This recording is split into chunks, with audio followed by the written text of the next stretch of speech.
जय हिंद। आज हम लोग एसएससी एमटीएस 2022 का सेट नंबर 28 को यहाँ पे डिस्कस करने वाले हैं। टोटल जो आपका सेट हुआ था आपका 48 शिफ्ट में ये एग्जाम हुआ है और आज हम लोग 28 नंबर शिफ्ट को यहाँ पे डिस्कस करने वाले हैं। चलिए स्टार्ट करते हैं अपने डिस्कसन को।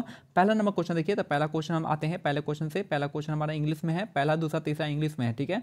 तो which of the following is the largest gland in the human body. तो हमारे शरीर में सबसे बड़ी ग्रंथि कौन सी होती है? तो सबसे बड़ी ग्रंथि जो होती है आपकी लीवर होती है। तो हमारे शरीर में जो सबसे बड़ी ग्रंथि होती है कौन सी होती है? तो लीवर इसका करेक्ट आंसर हो जाएगा। लीवर मतलब यकृत इसका करेक्ट आंसर हो जाएगा, ठीक है। और पैंक्रियाज आपको पता है कि आपका ये क्या निकालता है? इंसुलिन निकालता है। और यहाँ पे पीनियल ग्लैंड जो है आपका कहाँ पे रहता है? तो पीनियल ग्लैंड आपका पीनियल ग्लैंड का आंखों के पास रहेगा। नेक्स्ट है which of the following was an integral part of the Indo Islamic form of architecture. जो इंडो इस्लामिक आर्किटेक्चर होता है उसका जो इंटीग्रल पार्ट कौन सा इनमें से? तो जो इंडो इस्लामिक पार्ट में जो मोस्ट इंपॉर्टेंट आर्किटेक्चर होता है उसका डोम होता है, गुंबद होता है, ठीक है।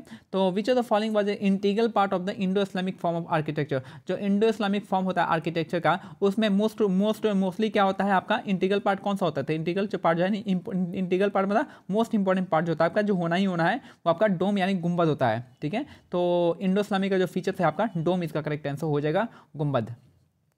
नेक्स्ट है which of the following organelle is found in both eukaryotic and prokaryotic. Eukaryotic और प्रोकैरियोटिक में कौन सा सेल पाया जाता है? तब का राइबोसोम इसका करेक्ट आंसर हो जाएगा।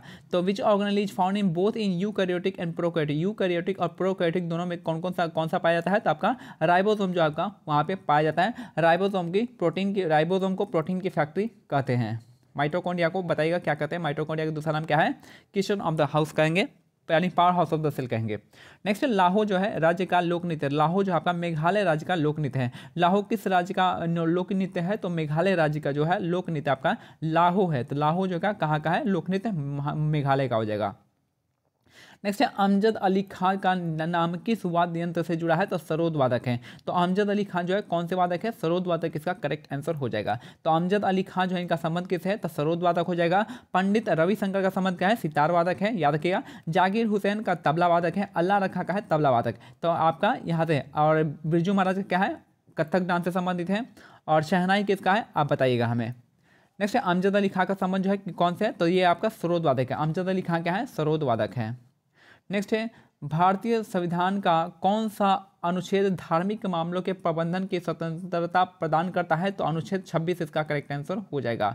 तो भारतीय संविधान का कौन सा अनुच्छेद धार्मिक मामलों के प्रबंधन की स्वतंत्रता प्रदान करता है? तो अनुच्छेद 26 इसका करेक्ट आंसर हो जाएगा।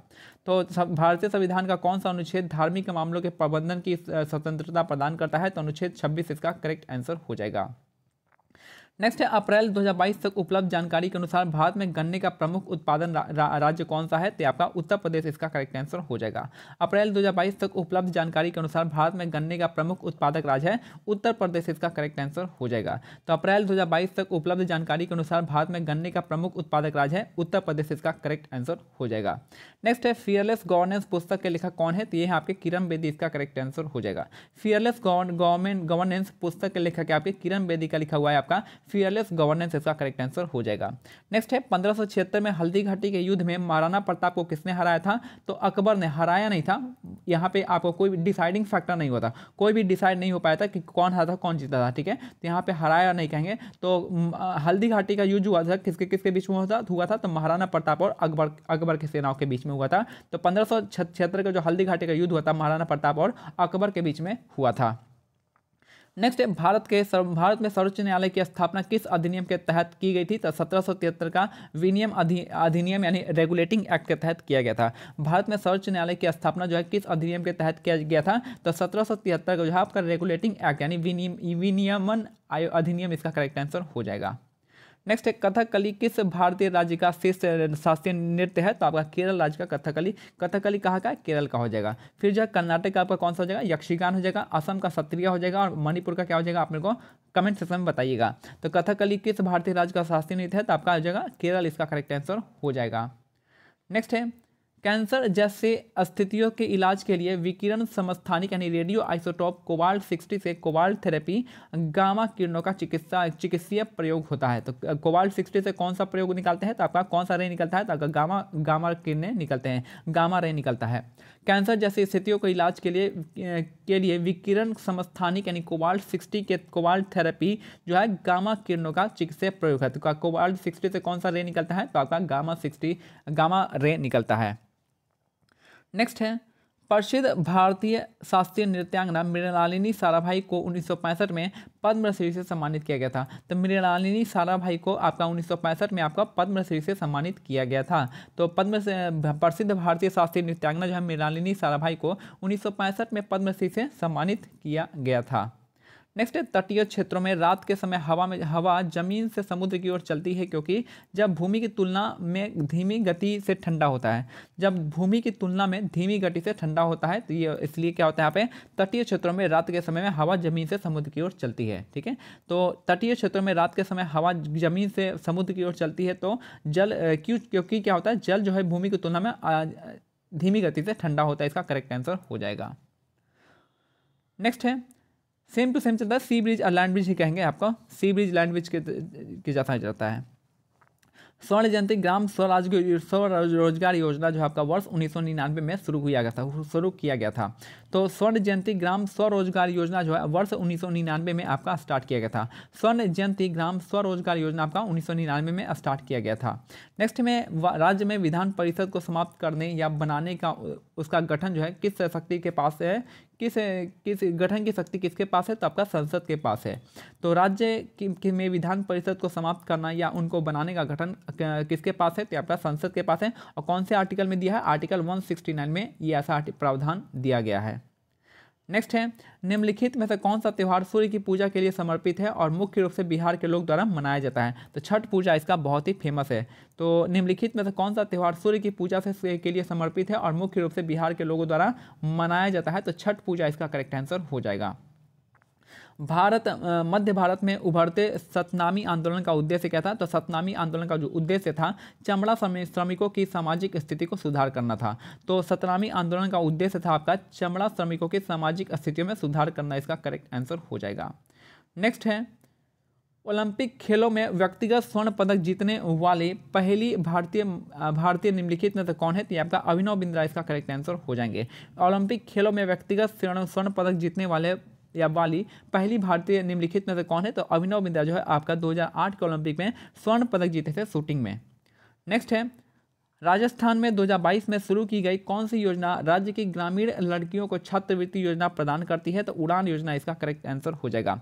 तो उड़ान योजना किस राज्य का है, तो राजस्थान राज्य का है। कब स्टार्ट हुआ था, 2022 में हुआ था। तो राजस्थान में 2022 में शुरू की गई कौन सी योजना राज्य की ग्रामीण लड़कियों को छात्रवृत्ति योजनाएं प्रदान करती है, तो उड़ान योजना इसका करेक्ट आंसर हो जाएगा। नेक्स्ट है निम्नलिखित में से कौन सा गुप्त वंश का पहला शासक था जिसने महाराजा अधिराज की भव उपाधि धारण की थी, तो चंद्रगुप्त प्रथम इसका करेक्ट आंसर हो जाएगा। तो निम्नलिखित में से कौन सा गुप्त वंश का पहला शासक था जिसने महाराजा धीराज की उपाधि धारण की थी, तो आपका चंद्रगुप्त प्रथम ने किया था। चंद्रगुप्त प्रथम जो आपका महाराजा धीराज की उपाधि धारण किया था, और चंद्रगुप्त द्वितीय है यानी जिसको हम समुद्रगुप्त कहते हैं, इसने विक्रमादित्य की उपाधि धारण की थी। तो याद रखिएगा चंद्रगुप्त प्रथम जो आपका ये है जिसने महाराजा धीराज की उपाधि धारण की थी, और चंद्रगुप्त द्वितीय जो आपका इसको हम चंद्रगुप्त द्वितीय कहते हैं, इसका दूसरा नाम समुद्रगुप्त है, और इन्होंने विक्रमादित्य की उपाधि धारण की थी। नेक्स्ट है निम्नलिखित में से कौन सा खेल ग्रीष्मकालीन ओलंपिक खेल 2020 में नहीं खेला गया था, तो ब्रिज जो है आपका नहीं खेला गया था। बास्केटबॉल खेला गया था, टेनिस खेला गया था, जूडो खेला गया था, लेकिन आपका कौन सा नहीं खेला गया था, तो ब्रिज जो है आपका नहीं खेला गया था, ब्रिज। नेक्स्ट है अप्रैल 2022 तक उपलब्ध जानकारी के अनुसार भारत के पड़ोसी देश म्यांमार की राजधानी क्या थी, तो म्यांमार की राजधानी आपका नैपीदा इसका करेक्ट आंसर हो जाएगा। नैपीदा इसका करेक्ट आंसर हो जाएगा आपका, म्यांमार की राजधानी है नैपीदा। ठीक है, बीजिंग जो है चाइना की हो जाएगी, और थिम्पू जो है भूटान का हो जाएगा, ढाका आपका बांग्लादेश का हो जाएगा। पृथ्वी पर सबसे निचला ज्ञात बिंदु जो आपका चैलेंजर डीप को कहा जाता है, जो प्रशांत महासागर में स्थित है और कहाँ पे है, मैरियाना ट्रेंच में है। ठीक है, तो पृथ्वी पर सबसे निचला बिंदु जो होता है आपका कौन सा है, तो चैलेंजर डीप है। चैलेंजर डीप कहाँ पे है, तो आपका मैरियाना ट्रेंच में है। और मैरियाना ट्रेंच कहाँ पे, आपका पैसिफिक ओशन में, यानी आपका प्रशांत महासागर में स्थित है। और लास्ट क्वेश्चन है आज का कि निम्नलिखित में से कौन सा भारत में सार्वजनिक क्षेत्र के बैंक का उदाहरण है, तो पंजाब नेशनल बैंक जो इसका करेक्ट आंसर हो जाएगा। तो निम्नलिखित में से कौन सा भारत में सार्वजनिक क्षेत्र के बैंक का उदाहरण है, तो पंजाब नेशनल बैंक इसका करेक्ट आंसर हो जाएगा। तो ये हमारा आज का सेट जो है कंप्लीट होता है। मिलते हैं सेट नंबर 29 के साथ। तब तक के लिए आपको क्या करना है, हमारे टेलीग्राम चैनल का लिंक जो है डिस्क्रिप्शन में है, आप उसको ज्वाइन कर लीजिएगा। धन्यवाद। जय हिंद।